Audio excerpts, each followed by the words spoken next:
in that sense. So yeah, thank you. I appreciate that. Yeah, I'm just looking forward to seeing what we can do next. I just got the the last revisions from Eric Steinecker from HUD on the revised ordinance, and it looks like I cleaned up all the bits and pieces. So now I just have to make it look better and then put it in front of the city attorney's office and make their heads spin for a little bit when they look at what they have to do. But hey, it's in the ordinance. That's awesome. So let's go.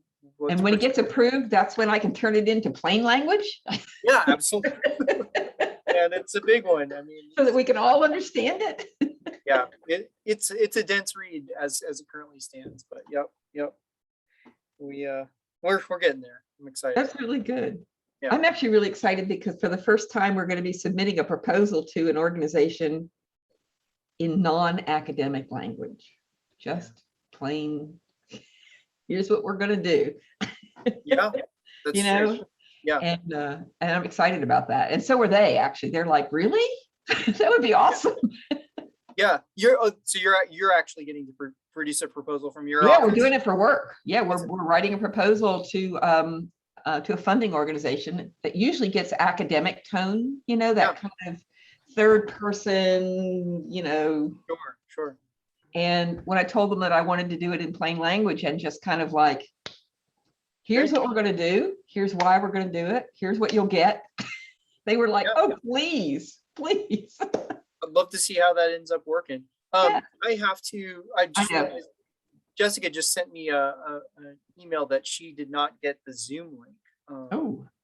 So let me see what I can do about that. She would do best to just go in through the website, jump on as an attendee, and then I can let her in.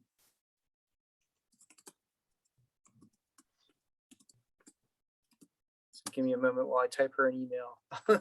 You'll hear my fingers clicking away here.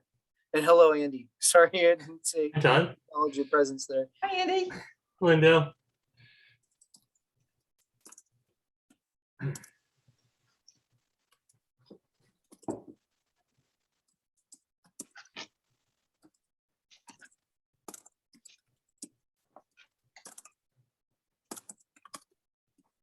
So I'm going to send her an attendee link from city website, and we should get her in quickly.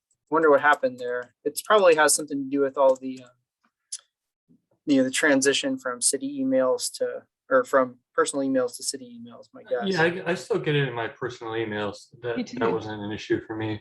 Yeah. What's going on right now? Was that going to end soon? It probably will. What I did was I'm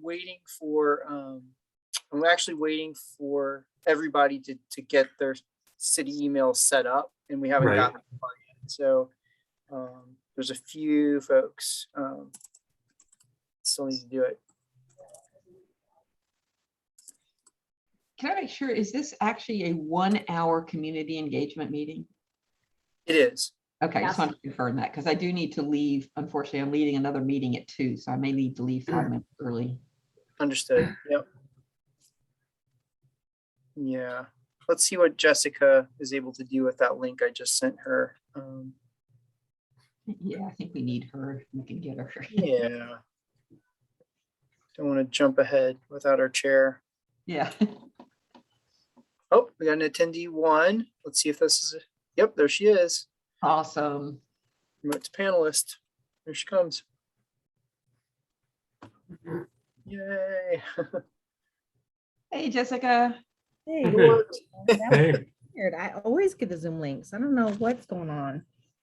I sometimes have city emails eaten by my spam filter. And I actually emailed Brian Wheeler about it. And he has it set up so it goes to 2 email accounts. It's not even in my spam. Like I just never received it. Yeah, I can't see it. It's like I never received it. Exactly is what happens. But that's on my UVA account, so I don't know. It's not in your .gov account, Jessica? Did you check No, that it's one? not there. I checked there and I checked my old email. It wasn't there either. Super bizarre. Yeah, because we've had two two personal emails for you, and then now the government one. So neither of them. Got it. Okay, good to know. We have to fix that in the future. I'm glad that the workaround Oh, was. sorry, I see it now. It's in, so it didn't come to my government is where I was looking for it. It did come to my old Gmail. Okay. Interesting. Actually, Interesting. I'm looking at that now. That's the same situation. I didn't get it in the charlottesville.gov email, but I did get it in my personal one. Okay. So I guess make sure before you switch it, before everything gets switched off the personal ones, that we have the Zoom link going to the official email. What's probably going on there is that communications doesn't have all your .govs, because until they clean it all up at IT, once we have them all set up, that's probably when we'll do the transition. So that's probably why you're still getting them in your personals. Good to know. And Jessica, did it come into the personal account that you had given me first, or the one that you gave to me second? The second one. Okay, good. So at least that piece is correct. We're not sending it to that old one anymore. Okay. I was just freaking out, like trying to log in. I'm like, it's not in my government. Oh no. Yeah. So don't rely on the Gov one yet until we get everybody in. I think we have 2 commissioners that still have yet to call me for their password. So we'll get there. So should we go ahead and get started? And we have limited time. I know I have limited time. Yep. Respect everyone's time. So just call to order. Do we have to?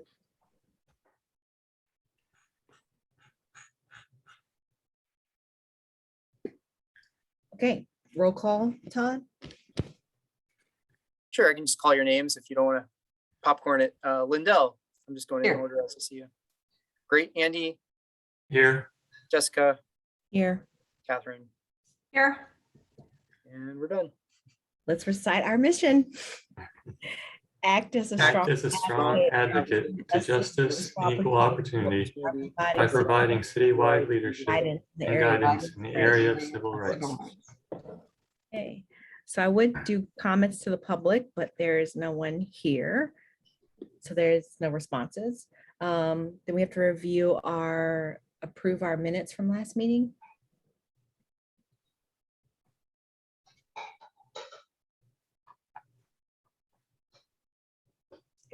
I think of the people here, it was just Lindell and I. So Is this the 14th? Which one are we looking at? yes, October 14th. Jeanette wasn't there?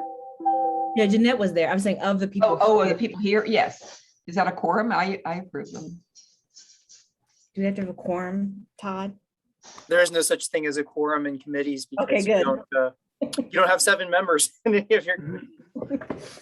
Good. So I second to approve.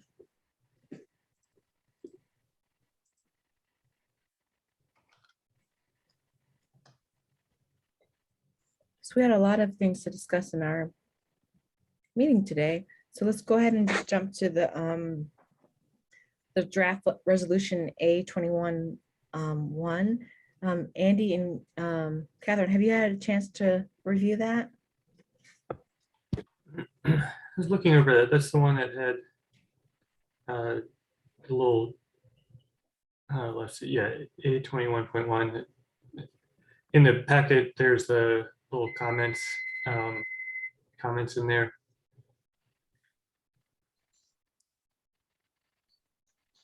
Andy, there's comments on the plain language version. The fancy language version doesn't have any comments. So just to distinguish between the two, there's 2 versions.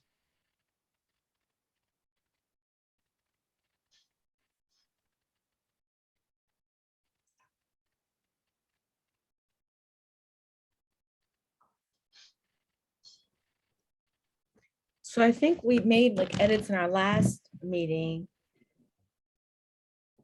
And those are now reflected. No, I think what needs to happen, I think, if I remember correctly, is that what we're looking at right now that has the comments, I think we approved those comments, those changes, like, but I think maybe the action item might be for me to actually do that in a new document. Is that right, do you think? And then submit that for approval. The challenge is that we're not yet finished with the official version, I don't think. Gotcha. And so once that's finished, then we can do the plain language version of it in case there were differences. Okay, and remind me what we still need to do for the regular version? The more legalese version? I don't recall there were any other changes other than I added a be it further resolved that will create a plain language version of this. Okay, then my action is going to be to just go ahead and give a final version of the plain language version that's here now. Is that right? All right, I Yeah. will do that. I will do that tonight and send it. So I just send it out to the whole commit, I mean, to the whole commission and put it on the agenda for approval the next time. Is that the Yeah, process? yeah. So what I'll do is throw it in the agenda packet for the November meeting, and then commission can approve both because they haven't approved either one yet. Okay, good. So I will have that to you so that you can include it for approval next time. Okay, thank you. Thanks, Jessica. Yeah, no worries. And the overview is that this is just how we engage, like when we're outside of meetings. And so Lindell wanted to try first doing plain language with this document, and then we have plans to do it with others. But realize this packet doesn't have the like flyer that you put together, but I really like all of those things. So then we can approve this in our regular meeting, Todd. Okay. Yeah, Yep. do we want to include the flyer and then use that as a model for future ones as Yes. well? I get that approved as well, or, okay. Sure, I can put. Okay. I'll put all those things. We did have the flyer and this draft in the last. It's in the draft for the plain language hasn't changed since Okay. the last regular meeting. So.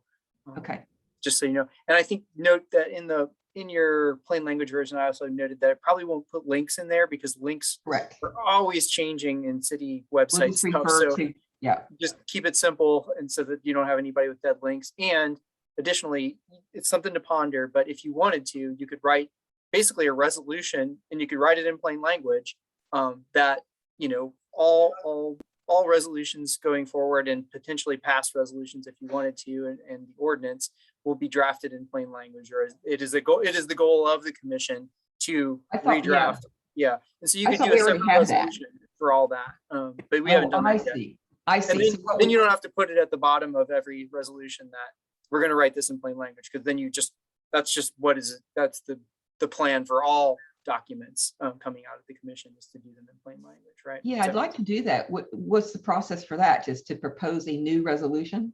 just write one. Yep. Oh, okay. Just write one So- and start in plain language. Just do it in plain. I think, it'd be great to just do a plain, you don't even have to make it official. Just make it a plain language version. And I think that sets a statement. So Jessica, is that okay with you? Do you want me to draft that? Yeah, that sounds good. Yes, if you could draft it. Okay. So I'm I mean- drafting a plain language resolution, Yes. basically. Okay. Okay. Todd, this, our next agenda item. Oh, were there any other feedback Andy had, Catherine had? No, I think it looks great. I really like where it's going. Todd, remind me of the August 11th to 12th, the 2017 recognition during 2022. yeah, so that was a memo that Ashley had put together pretty recently after she had started in her position as deputy city manager. And it was a thought that, people had been asking, I think, the city what it's going to do to as a remembrance for August 2017 once 2022 rolls around, because it will have been 5 years since then.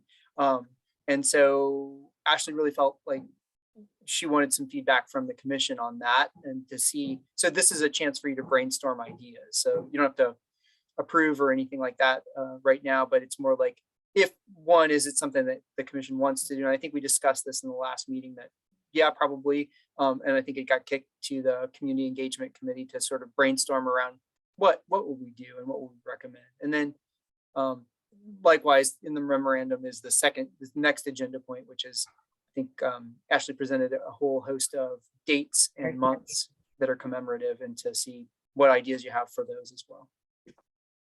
Okay. Thanks for jogging my memory. The other contingent part was that there is no funding though, right? So we're brainstorming. Yeah, I mean, I can always look around in the OHR budget just to say like, where's their flex, right? Because we do stuff like that sometimes. So there's probably some money. I wouldn't say like thousands and thousands of dollars, but yeah, there's probably some flex if you need it, but yeah, and also consider what can be done just using sort of city resources and things like that. So. Okay.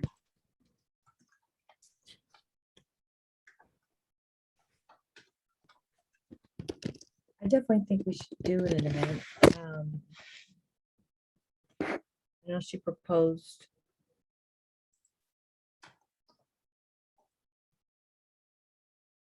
like a community event. Has there been an event since the actual event? Has there been something? I know like every year they put flowers and have there been events in the past?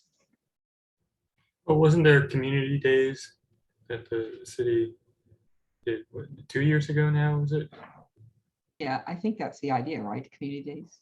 Yeah, in Unity Unity Days. days, that's what it. 2019, I believe it was, or yeah, it was Unity Days, and that was Right. something that Charlene worked with the city manager's office and communications to make happen, and it basically gathered ideas from community members, and then I think there was some funding associated with that. So then they funded various initiatives. There were a lot of different things. There's a calendar. I could probably find the old calendar if you wanted to take a look at it. Yeah, I remember that. There's a few. I feel like it happened twice. But yeah, like a calendar would be helpful. So is this something, Todd, that I know we're brainstorming ideas, but this is something that like your office and we work with Ashley to like execute, or before we come up with ideas, I'm just trying to figure out, like, we come up with plans, we have a plan, and then what happens?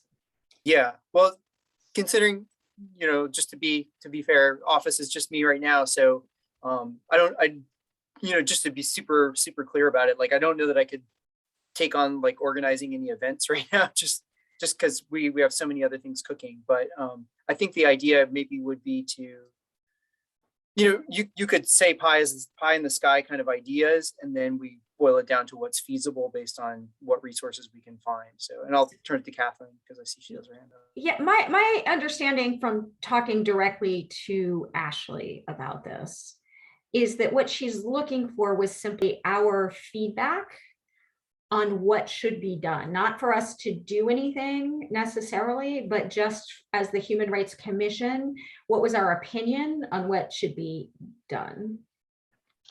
I mean, that doesn't preclude us from actually planning something, but I don't think her request was for us to necessarily plan something, but simply to provide feedback. Yep, And I concur with that. That's correct. Yeah. Say again that I actually feel pretty strongly that I don't think the city should be commemorating this, to be honest. And I certainly don't endorse them commemorating it. They can issue apologies. They can provide additional transparency about what happened. Yeah, but I don't know. It doesn't feel right to me as that the city commemorate it, if that makes sense.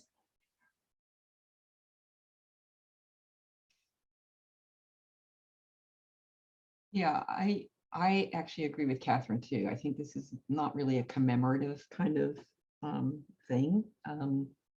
My interest in that is the residual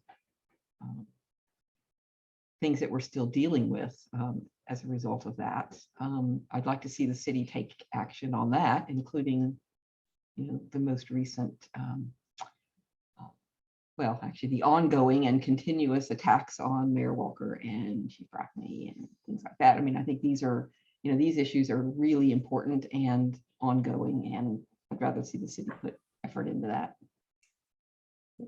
Salary equity, grievance policies, housing, like non-racist zoning. These are all things the city can do that I would be excited about. Functioning PCRB. Yeah, I think, yes. I mean, I think if the city wanted to couch all of this work as in mentioning what happened in 2017 as a kind of catalyst, I think that would be fine, but I think it has to be accompanied by action, and this is what we're going to do about it.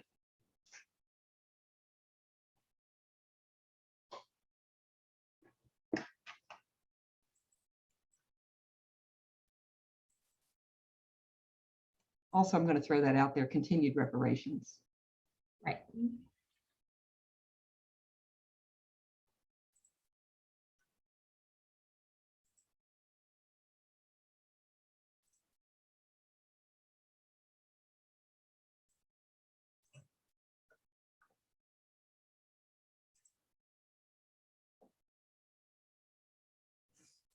I mean, I agree with everything that's being said. So it's more like we're saying a call for action. Like I never thought of this as a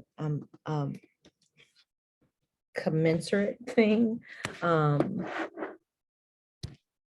So what does that look like for us? Are we drafting something? Are we doing another resolution? We just telling Ashley, no, we don't want to host an event? I don't think we were being asked to host an event. Oh, no, I'm saying like, Yeah. do we want to do an event, or it's more we were doing a call to action? So It sounds like I more of a think- call to action. It doesn't have to wait until August. I right. think what you could do is the commission gave this to the committee to discuss a bit. So you bring back the thoughts from this committee to the main commission, and at which point the chair can issue a response to the city manager about what the commission's consensus is on how this should be considered. And I think you've brought up some very clear things that you can say, this is what we believe, this is how we believe the city should acknowledge what happened that year. And I think putting that in a letter is what Ashley's looking for with regard to this particularly. It's just tell me what you think of this idea.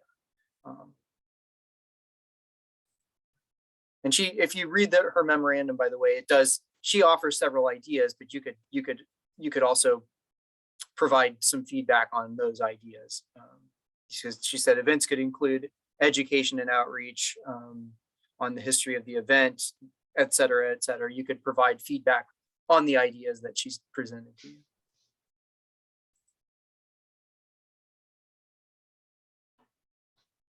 Lindell, you had your hand raised, did you?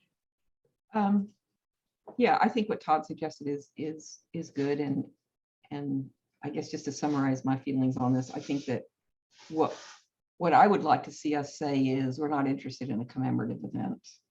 We're interested in action, and here are some things that can be done. We're interested in reparations. We're interested in dealing with the systemic racism that brought about 2017, right? I mean, that's more important. And I don't know if you noticed, that was one of the suggestions Ashley put in there, was education and outreach on systemic racism, e.g. rebooting the commission's dialogue on race, which has lain dormant for a while. Even when Charlene was here, I don't think there was much going on. They were doing some thoughts about reviewing, I think, TV news or something with a high school team, but I don't think they've done anything. So there's sort of this program that's sort of lying dormant as well, if you want to consider that. Yeah, I guess I'm also really uncomfortable about asking mostly white folks to figure out what to do about this. There's a lot of discomfort around that for me. So, maybe the dialogue on race group or something similar is a good way to start on this, as long as we're really talking to the Black residents of Charlottesville. That's just my 2 cents. And furthermore, she asks if you think you want some sort of initiative to happen, is there a budgetary request? So that's another thing to consider. And if you want to make a budgetary request, say, for example, right, you know that Ashley has an unfunded mandate to start an office of racial equity, diversity, and inclusion, right? In my, if I think about it organizationally, the dialogue on race would sit well in that sort of office, right? But it's unfunded. There's no staff to support it. If you thought that that was something that should be reinitiated, you could recommend that council fund something like that, just as an example.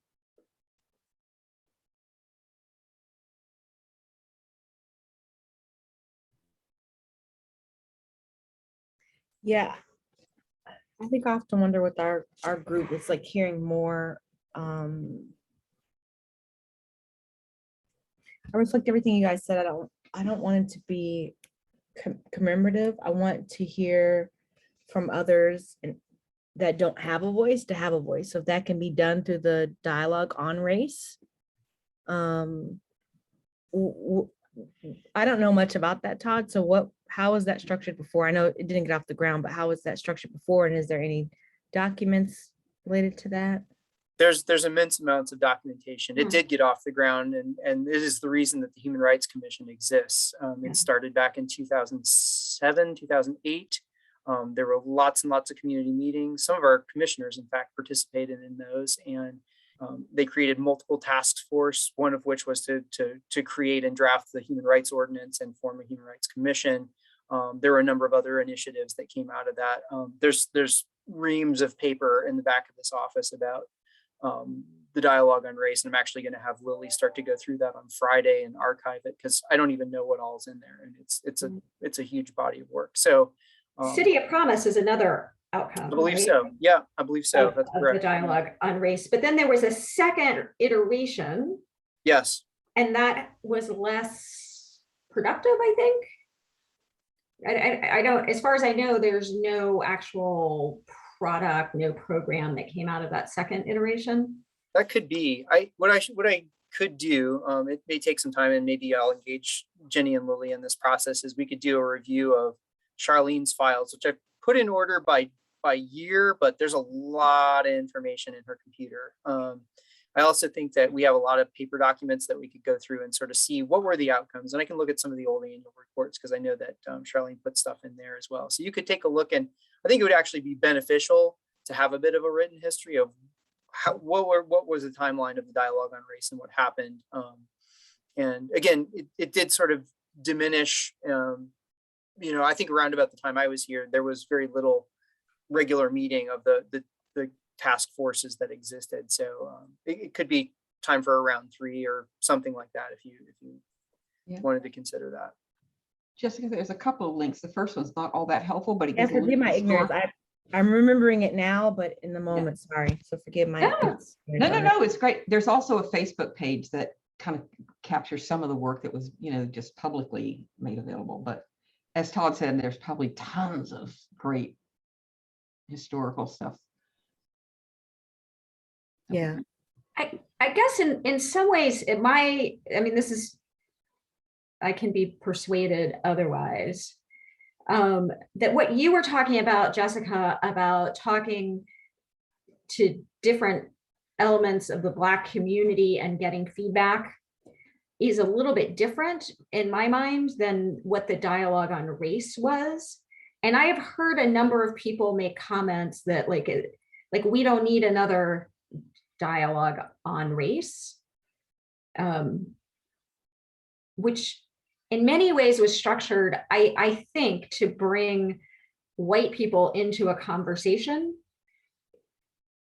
And at this point, like, we need, I think, action and not conversation. So I think I would be very happy to talk about outreach to various communities who we may not be hearing from in our regularly scheduled meetings, and less excited about like a formal dialogue on race that's meant to, I don't know, bring white people along. Yeah, I don't have tolerance for that personally. Like Lindell said, I just don't like, I think there are spaces where education should be taught. I personally don't want to teach in those capacities. I think more of what I was saying is like reaching out to the community. Like, it just stands out to me from our last meeting. Like, I don't hear enough from the community. There aren't spaces where we are to hear from them, to hear the concerns. Things get brought to our attention, and I think we as commissioners as a whole, like, have different insights. And so Lindell and Catherine and Andy and Todd, and especially Todd, like, you're getting a lot of direct feedback from the public, but I definitely want this to be like an action item. So I wonder if we could propose like bringing back potentially the dialogue on race, but more of like action. Like I've in our field in astronomy, like the big tag phrase is like the time is now. Like the time is to do something. And so that's where I feel like we've reached. And so I'm interested in the actions that we can do moving forward. I don't know the answers at the moment, but I know what we propose. I believe in all the things that we said we want change. It's like, how do we keep holding accountable our city to make these rights? And so if the dialogue on race or like a revamp of that in some way, is that resonate with you guys on maybe what we should propose back to Ashley? Lindell, you had your hand raised. Yeah, it's an interesting thing. I mean, maybe dialogue on race is we shouldn't use that word because it brings back the old kind of way of doing things. But I think there absolutely needs to be a place for conversation, and it needs to be with the Black community. I think our bigger struggle in Charlottesville is getting white folks to listen to the Black community. And, maybe that's what we really need to push for. It's just like, damn it, stop not listening, right? Stop chewing up our Black residents. And, I don't know. I mean, to me, that's the more pressing thing, is to not be losing the people who want to do work, right? Yeah. Not pounding on people who are telling us what needs to happen. I think that's our biggest challenge right now. I don't know how to fix that, but I'm going to just mention this now because I've been thinking about it a lot all week. Jessica, your comment and your suggestion about bystander intervention was just so powerful to me, because I think that is something that council and everybody in the city needs to do. And that is to learn how to shut down this violent stuff when it happens in public meetings and not just take it. And Catherine, I want to apologize to you too, because I also realized I didn't speak up then either. And we need to learn how to do this in a way that isn't tone policing, but is actual stop this, right? Stop pounding on people who are trying to do work in good faith, right? So anyway, I just wanted to throw that out there. I think that was a great recommendation. And that is something I think we could do as a commission, is just insist that we change the way in which we listen to people, and the way we protect each other in good work. So I was okay with not, I don't think that there was really a great way for anyone to intervene in that, to be honest. It was a public meeting, someone was making public comment. And unless we have procedures, which I think we ought to have, where we've been clear up front, and personally, I can take it. So it was fine. Not fine, but fine. I did, however, meet with Ashley to talk about bystander intervention. If you remember, during that meeting, we mentioned that. And she is planning on trying to organize that for city employees, and is very hopeful that what she organizes will be, because everything's by Zoom now, that it would be fairly easy to invite the public to attend. And so that as commissioners as well, we could be invited to attend, and things like Hollaback provide that. So organizations like that. So I think that's in the works. And I hadn't considered it for commissioners, but it would make sense in some ways for commissioners to have that. I do. Wonderful. I have thoughts, and I'd love to continue. That is actually one of our to action items to talk about. So I do want to just wrap up this. But no. I don't mean to be taskmaster, but I really want to say a lot more, but I also want to be in line with the order of our session. So what I'm hearing is that I'm going to keep calling it a call to action. We're at a place where we want something to be done, and we also want to hear the voices. I think about, that's my last comment on this, and I think of maybe how we can go maybe to the next point, is in astronomy. I've seen it done. There's a lot of different campaigns, but one thing that I saw that was really powerful was two things that I saw that I thought were really powerful. One of them was at our astronomical meeting, and it was a posters that said like what I want my white colleagues to know, and it was just phrases from Black people, right? And so I'm thinking of like, how can we get the voices, because we have the ear of city council, right? That is like what we're charged to do. Like, what are ways that we can host community events where we can get their message to city council is one way. So like if we're doing it in like clever ways like that, where it's still, you're hearing what they have to say. And the other interesting that I saw is like this campaign with, what is it called, Lindell? If something, it's a campaign to highlight women in STEM, and they actually have like this field where they've done like 3D models of the scientists and like they're highlighted. But I think a way to like get the message out there in very like different ways. So not just sending a letter and like, here's a summary, but like clever like posters or clever like ways to get it to be seen. Because I think sometimes like we get lost in the email, the 1,000 emails I'm sure that they get, but coming up with clever ways to like get the message out. So so anyways, I want to say in summary, it sounds like we're wanting to say back to Ashley, like we want to do something that's like more of a call to action for the community in ways that we can hold our city council accountable through providing the recommendations, but also that it's coming from the community that we're hearing directly from. Did I summarize that? And Lindell?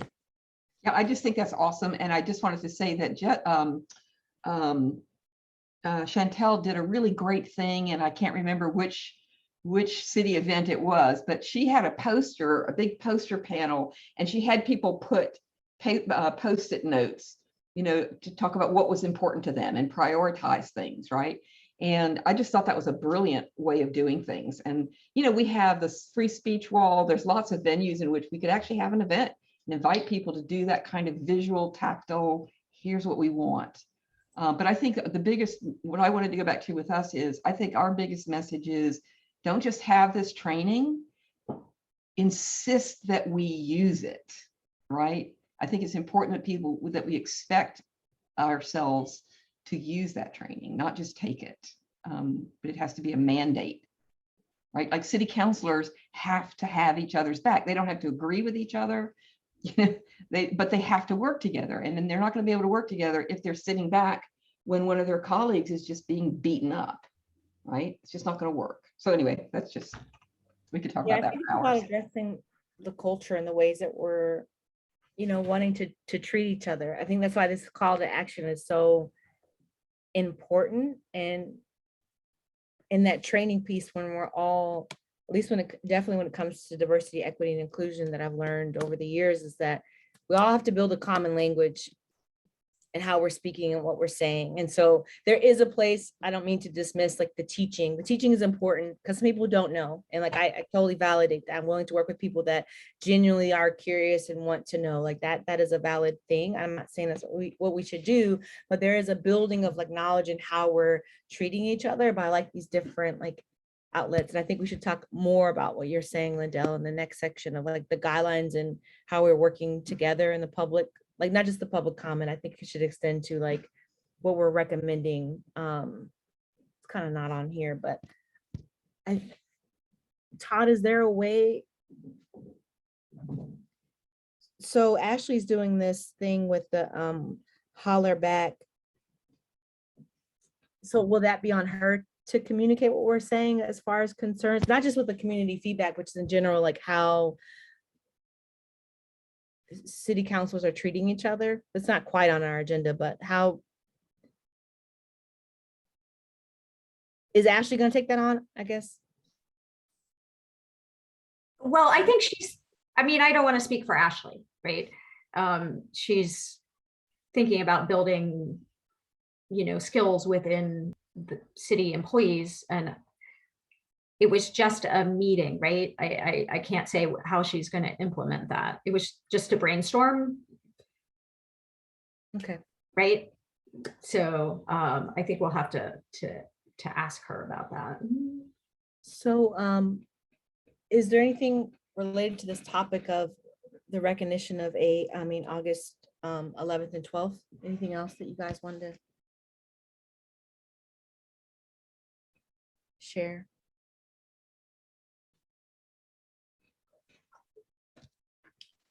Okay. So what are your guys' thoughts about the recognition of commensurate dates and months? And it's in the packet of the list of all the ones that Ashley proposed.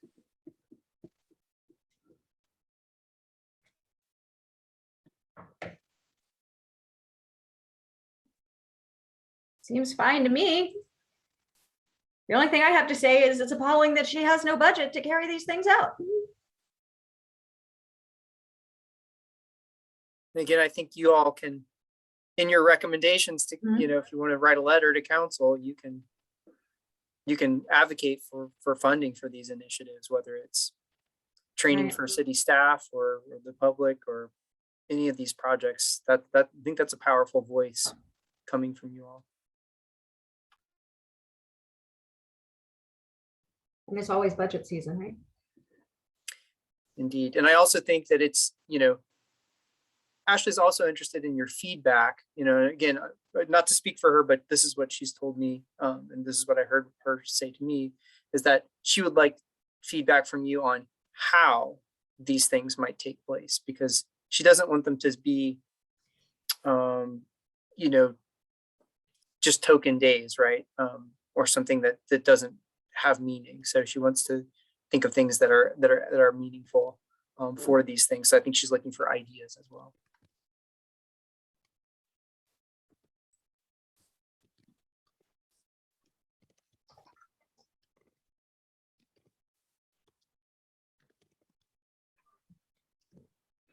I'll just give my thoughts. So I would say I recommend all of them. She kind of broke them up in like months versus like days. I would say all of the things listed.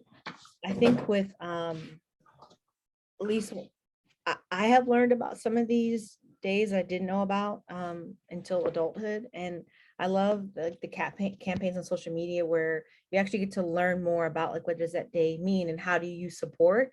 I think oftentimes we don't know, like, I don't know, I don't want to pick any one thing, but like, oh, this is great, but then how do I support? You know, is it in a letter? Is it in something? And so I don't have the answers for every single one, but I think a mixture of like educational, like this is what this day is about, this is what this month's about.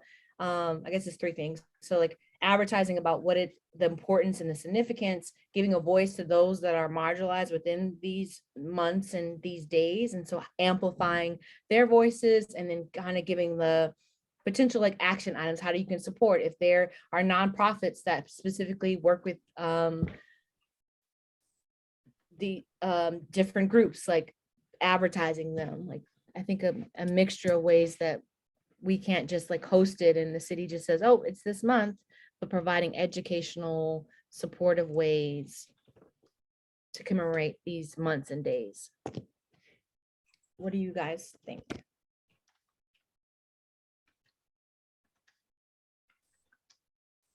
If you're looking for suggestions on how other commissions do this, Virginia Beach, this is kind of one of their primary focuses down there, their Human Rights Commission. They don't do any enforcement.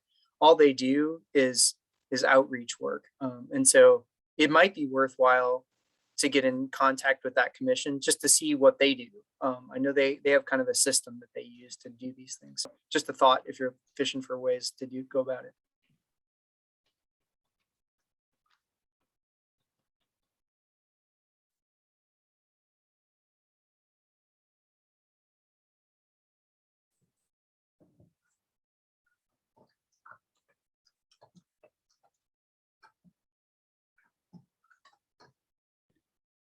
Is that all?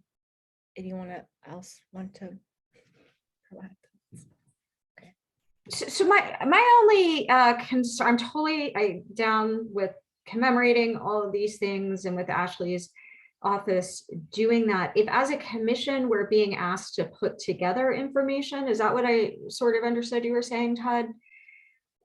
It feels like a lot of work that would have to be done consistently to be done correctly, because if you do it inconsistently and then you miss certain commemorations, then it looks inequitable.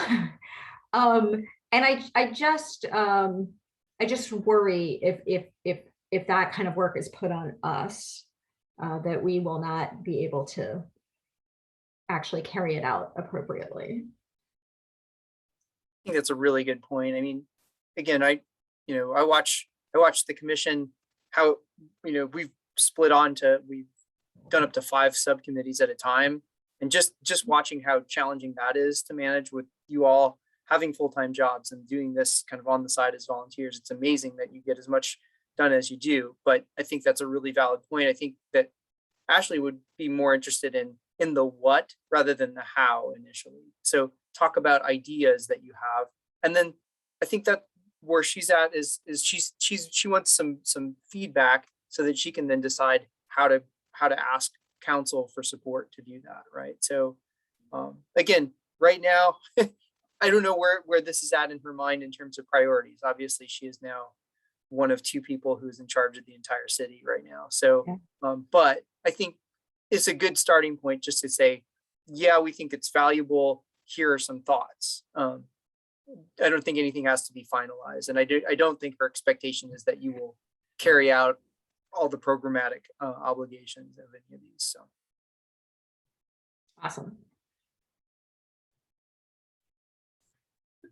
So I think what I heard earlier, I think Jessica, you were saying like the city has a platform, to sort of publicize these sort of things. They should sort of take better advantage of having a place where people can find information when they're seeking it out, about these different commemorative things. So I think it is important to, at least focus on the informational part of it, if nothing else.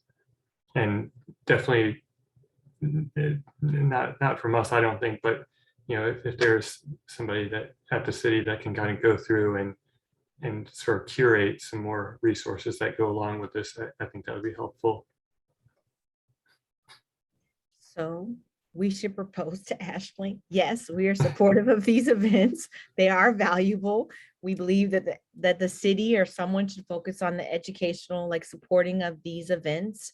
And also, again, I want to add, like amplifying the voices of those that are marginalized and often get excluded and don't have a voice. And that the recommendation per Todd's recommendation would be that whoever takes on this task force partner with for Virginia Beach on their efforts and how they execute this. But yes, this is a worthwhile thing that we should be pursued. Perfect. Did I capture that? Beautiful. What I'm hearing is, okay. Todd, we have till 2, right? We have to say like 10 minutes. Yes, you have till 2. Okay. All right. So I really wanted to get to the next couple of things. The next is the community town hall, which came up in our last meeting. We want to discuss it here. What are y'all thoughts? Isn't that related to what we started by talking about? Yes. So I guess a little bit more context to that in our meeting, and Todd may have it wrong. Please feel free to fill in where I'm missing, but it comes from just like the public comment that we received. I'm so grateful for the public comment that I'm glad that people are engaging with us. I think for me, it definitely struck that I don't hear enough from the public. I know, Todd, you engage a lot with the public, but we as a commission as a whole don't hear a lot from them. And so what are ways that we as a commission can engage more efficiently or effectively with the community? And so the idea of a town hall kind of came up. Todd, did you have something to add? No, that's how I recall it as well. I think that's where this, and I think it dovetails well with your idea around, what do you do about what happened in 2017? Well, it sounds like what you want to do is hear from people. You want to talk to people and find out what they want to see as action. And so, sure, a town hall seems like a great way to do that. And I think there are some resources for that. I don't I recall communications talking about a little bit of different platforms that make that more effective. If we have to do it virtually, obviously in person would be pretty amazing, but who knows when that will happen. So yeah, we can think about what you want, and then we can see how we can carry it off. And I know we've been talking about this, but I think it's also important, like with this, I'm just gonna kind of combine the two, the guidelines for working together and the public comment to everything you guys were saying about the hollowback training. I think it's important. I was very uncomfortable, Catherine, with the feedback that you were receiving, just because like personally, I received a lot of that. And it's hard. It's just, it's very trauma based. And so I don't want to tone police, but to me, it's very trauma based. And there's a big part of me that just wanted to like unmute, because I just don't like anyone to be treated in that way. And so I think whatever we decide to do, I think my recommendation would be creating like understanding the platform, understanding like the rules of conduct that we go into this. Like, I think it's going to be fundamental. But if we could do something that dovetails off of, we've done a bystander training that, yes, we recommend the city council to do, but also the public can participate in. It gives a framework for like, this is how we're going to engage going into this town hall. We do want to hear what you have to say. I even like the idea that Lindell said about about the like being able to do like a tactile, like something where everyone can engage in a meaningful way. But maybe, I guess now my recommendation, I do want to hear, I don't know the exact time frame of when we could do this, but maybe my recommendation would be to potentially do it after a bystander training. And so it gives us like the framework of how we're going to engage with each other. I don't know. I like that idea, because I think that, you know, it's a really tricky thing, because we talk a lot about how civility is a, you know, it's a term used to silence people, right? And yet at the same time, we also know that when people don't feel empowered to care for their colleagues, right, to protect their colleagues, then they also don't feel an investment in their colleagues. And I think that that's something we need to really do, is feel like that we are actually colleagues, we're team members, we're working on important work together. And if we allow one of us to be attacked in a very personal way, right? There's a big difference between ideas and personal, right? If we allow our colleagues to be attacked in that way, then we are not engaged and in partnering with our colleagues. And so nothing's going to actually happen. And I don't know how to articulate that and how for us to adopt that, but I think it's important that we do, that we need to see each other as colleagues in important work who happen to disagree sometimes. I keep thinking about like, I've been thinking a lot about this, and it all goes back to like norms and changing culture. And I mentioned this in a different context, but it still applies here. In my kids' school, they have a zone of regulation, and it's like, I'm blue, I'm orange. I don't know, I'm making up the colors, but it's like, it bases like on their mood. But if there's ways, like we're in a virtual environment, Todd, there was a comment by Lindell about, are we ever going to meet in person? Are we going to meet in person soon? But I think it can be translated virtually, and it could be translated in other spaces. Like, I was very uncomfortable with the public comment. So I just talked to myself personally. I wish there was a way I could have flagged him and like, time out, like, I don't know, it just felt like something needed to stop, because it was a lot. So if we create norms that go like, I don't know, I don't have anything right now in front of me, but like, hey, red flag on the play, means we're all going to collectively pause and stop.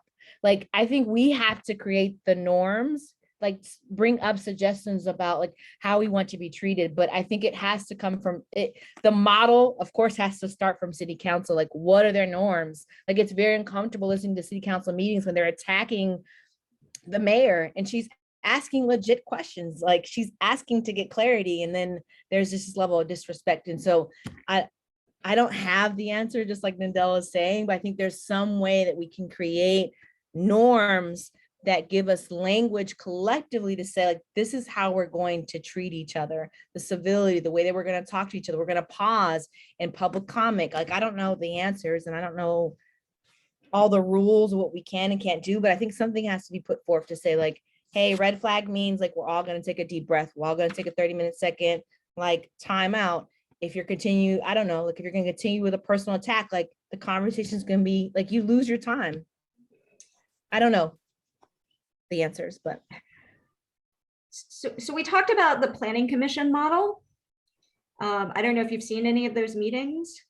Lyle Sola Yates is a very gentle person, I would say, who's now leading the meetings, and he created a statement, and I've sent it to Todd, and I think it's going to be on our next agenda to say, do we want to use this statement to say at the beginning of the meeting? And then the other thing he's done is the very second a member of the public goes into a personal attack, he cuts them off. Mutes them. Like literally, like boom, no personal attacks, boom, gone. That's a little different from what you're talking about. no, Uh, I right? think it's in the same vein. Well, I think there's a difference between, you've got a yellow card, you're still on the field, and boom, you're gone. Yeah, I think it could be I'm a visual person, so that's why I'm saying like color. Yeah. Visual, but I think it goes in hand. Like I don't mean it to be like red and then nothing happens. It means like we're all red. I don't have trigger to mute somebody, like then whoever's watching us or supporting us like mutes that person. So like just a non-verbal way to trigger an action, right? He has the power to mute. So that sounds amazing. Yeah, Todd, can you send that around to us, that statement?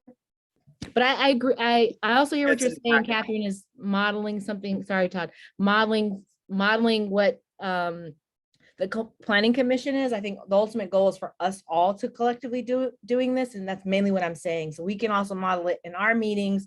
Hopefully that the city council can also model it there. I like that suggestion. Sorry, Todd, I didn't mean to cut Sorry, you off. everyone. I have to leave. I really hate doing it because it's a great conversation. Thank you all. Bye. Oh, Jessica, I was just answering your question. It's the last attachment in your agenda packet. Thank you. Oh, is it in this packet? I guess scroll all the way down. The other thing that I think would be useful is to have time limits, which we've not done before. And actually not just what happened at the last meeting, but I think at the prior meeting, we ended up with a public comment that was just very lengthy. It was useful. It was fine. It was just very lengthy. And I think if there had been a sort of upfront, this is how much time you have, people might get their thoughts a little more coordinated ahead of time, just to help us move through the agenda as well. So I would recommend that we set like a 3-minute time limit for public comment. And just to note, like our agenda has that statement at the top of it that the chair gets to regulate that. And if comments are off topic, and then they can cut them off. And also there's like also the 3-minute thing, but we never really state it. So I think that's a different kind of way to approach it, is like verbally articulate that. And I think, I don't know that we actually talk about the 3-minute time limit when we invite people in. I know Brian usually does that when initiating public comment for council. And I can't recall, but in the past, they used to have the timer on screen so you could see the little lights and all that stuff. So I can ask communications if that's available to put a timer on the screen. I don't know if there's some technological way they can do that, or we just hold up like a phone with a timer running. I don't know, but there's probably a way to do that just to give people a visual clue, because they may be in the midst of their talking and not even thinking about time. So Yeah, I mean, I certainly felt like I couldn't stop comments last time because we had not said it, and it didn't seem First Amendment-y to make up a rule in the middle of a comment. Agreed. Yeah.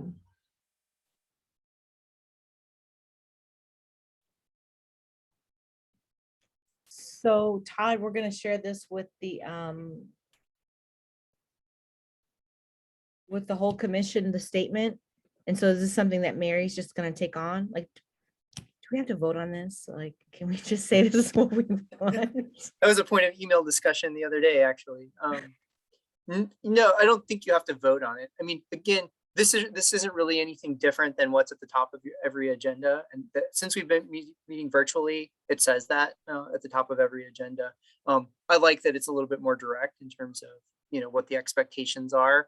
And I think that, I don't the only caution is that you have to be careful that you don't restrict anyone's First Amendment rights. That's really it. And so there are protections. Ashley and I were looking at this the other day. There are protections under the law in terms of personal attacks against public officials.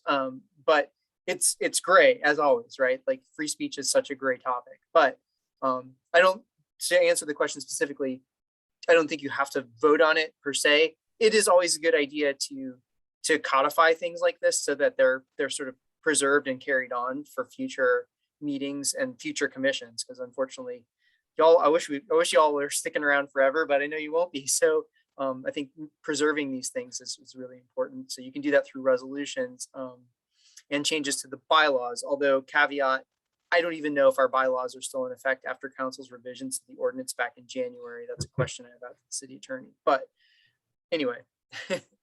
Yeah, I think it's good. Again, it's about setting those norms. I think if Mary can read these off every time that we do it, like this is not related, but it's semi-related. Like the outreach person in me, like really would like in the beginning of each of our meetings to just give, like, I know we say our statement of our mission, but it'd be nice to summarize in plain language, like a few like bullets, like this is the purview of what we're able to do. This is what we're not able to do. Cause I think often like in that particular, and it came up like through our public comments, like often it's a misunderstanding of like what we're able to do, our limits. And so I think it just helps like putting these things out, like the educator in me is like putting these things out. So it's on the table. This is the baseline of where we're starting from. If you've never been to one of our meetings before, like it's clear, it's concise. This is what we're about. This is what we can do. This is what we can't do. Maybe something we can work on like in a future thing, but so something like a quick, like I know we say our mission, but a quick, like, here's our power, here's not our power. Here's the statement about how we're going to do public comment.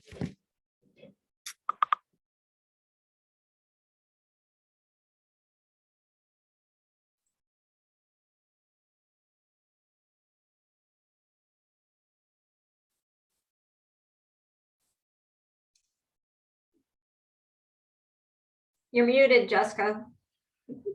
Sorry, I realize we're at the top of the hour. Is there, let me go back to the agenda. Did we have hit every, oh, we didn't get to hit the last item, which was the potential support at Jefferson School proposal for disposition of the Civil War. Oh, can we talk about that real quick though? Yeah. So is everyone familiar with the proposal? Yeah. I can't see you, Jessica, so I don't know if you're familiar or not. I mean, I don't think it's like super necessary, but I'm not. Okay, so there were 7 proposals received for the disposition of the Lee and Jackson statues. And the Jefferson School put in a very lengthy, I think 42-page proposal to transform the Lee statue into ingots, which would then be through a public process discussed, and a BIPOC artist would be identified to create a statue in keeping with the community's wishes to repurpose this Lee statue. It's the only local proposal and the only proposal from a Black-led organization. It was also the most detailed proposal and contained many letters of support, including from 5 of the 12 original Blue Ribbon panel members. And I was asked if I would bring to the commission a request to issue a statement supporting the Jefferson School proposal and asking that the current council make a decision so that it doesn't carry on into new people and we kind of have to slow down the process. So we haven't really codified the ability of Mary to take action without having a vote, although I think she sort of already can. So I don't know how we'd feel about saying we support this. Excellent. I mean, the other options were, they're not great. I'll just say that. None of the options were local and none of the options were a Black-led organization, and none of them were as detailed, including the one that's handwritten by a man who wants to put it on his property, for example. Time-wise, is this something we can put before the full commission next for the upcoming meeting? Is and there just- a city council meeting on Monday? I think we were concerned about, because we won't meet again for another. It won't couple be weeks. until after the next. Yeah. I think we wanted to get something out before the next council Mhm. meeting, but also we can't really take a vote now anyway. Correct. How would we feel about Mary just making a statement as our chair at the next council meeting? It's her prerogative. I'm supportive of it.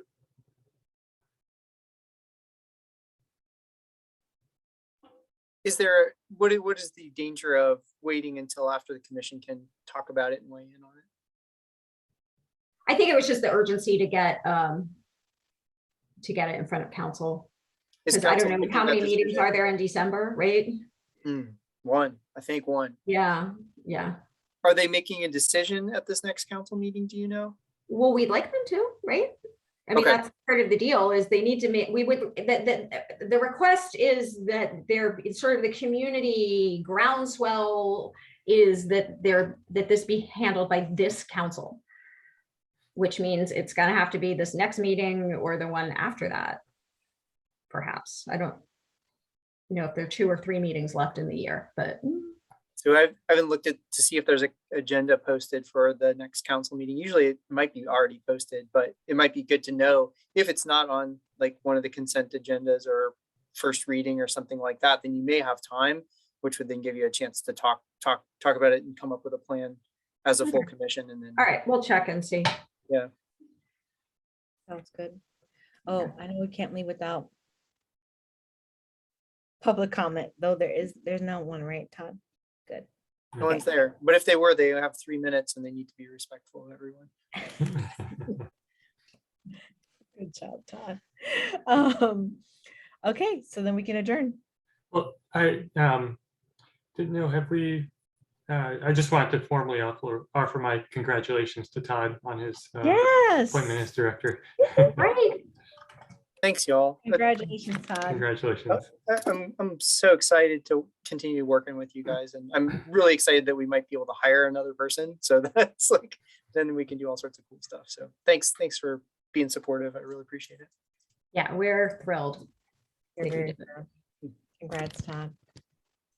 Thank you guys for this. It was very productive. Thank you, Thanks, Jessica. Bye. Bye.